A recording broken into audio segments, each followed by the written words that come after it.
आता पुढच्या रिपोर्टकडे. पंचायत ते संसद भाजपच्याच विजयाचा झेंडा फडकला पाहिजे असा निर्धार केंद्रीय गृहमंत्री अमित शहांनी व्यक्त केलेला आहे. भाजपच्या शिर्डीमधल्या महाविजयी अधिवेशनात केंद्रीय गृहमंत्री अमित शहांनी कार्यकर्त्यांना विजयाचा कानमंत्र दिलाय. त्यामुळे त्यांनी ठाकरे आणि पवारांवर निशाणा देखील साधला. शिर्डीतील महामेळाव्यातून भाजपनं काय संकेत दिलेत पाहूयात हा खास रिपोर्ट. भाजपचा संसद ते पंचायत नारा.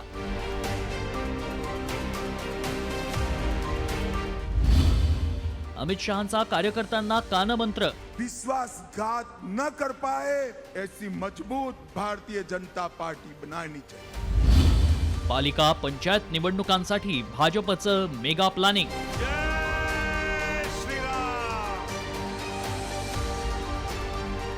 विधानसभा निवडणुकांमध्ये भाजपला आणि महायुतीला मिळालेल्या अभूतपूर्व विजयाचा धुरळा आत्ता कुठे शमतोय तोच भाजप पुन्हा इलेक्शन मोडवर गेल्याचं दिसतंय. त्याची सुरुवात झालीये शिर्डीतील अधिवेशनानं. श्रद्धा सबुरी यानं भाजपची महाभरारी अशा टॅगलाईननं शिर्डीत भाजपनं महाधिवेशनाचं आयोजन केलं होतं. त्याचा समारोप रविवारी झाला. या समारोप समारंभास भाजप नेते आणि केंद्रीय गृहमंत्री अमित शहा देखील उपस्थित होते.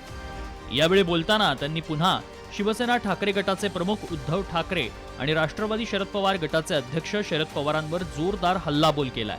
तसंच मुंबई महानगरपालिका निवडणुकीबाबत देखील त्यांनी मोठं वक्तव्य केलं. काय म्हणालेत अमित शाह पाहूया. पंचायत से पार्लियामेंट तक आप भगवा लहरा दो तभी विजय होती है, तब तक विजय नहीं होती. पंचायत के अंदर भी भाजपा, तहसील जिला में भी भाजपा, म्यूनिसिपालिटी में भी भाजपा, म्यूनिसिपल कॉरपोरेशन में भी भाजपा, महाराष्ट्र में भी भाजपा. कभी कोई हमारे साथ विश्वासघात न कर पाए ऐसी मजबूत भारतीय जनता पार्टी बनानी चाहिए. शिर्डीतल्या भाजपच्या मेळाव्यात अमित शहांनी उद्धव ठाकरे आणि शरद पवारांवर टीका केली.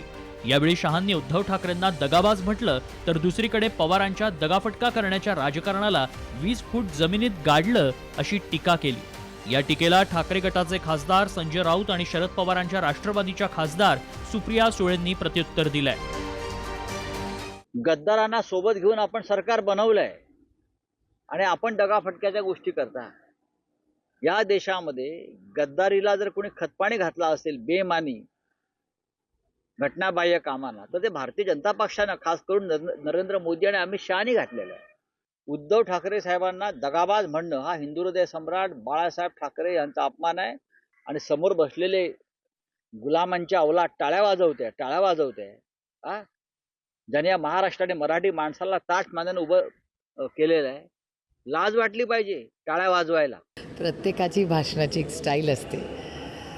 एका लोकशाहीमध्ये त्यांना बोलायचा अधिकार आहे. पण मला गंमत एकाच गोष्टीची वाटते की एवढं जर त्यांना असं वाटत असेल आम्हाला अपयश मिळालं आहे तरी महाराष्ट्रात आल्यावर हेडलाईन ही शरद पवार आणि उद्धव ठाकरेंनीच होते.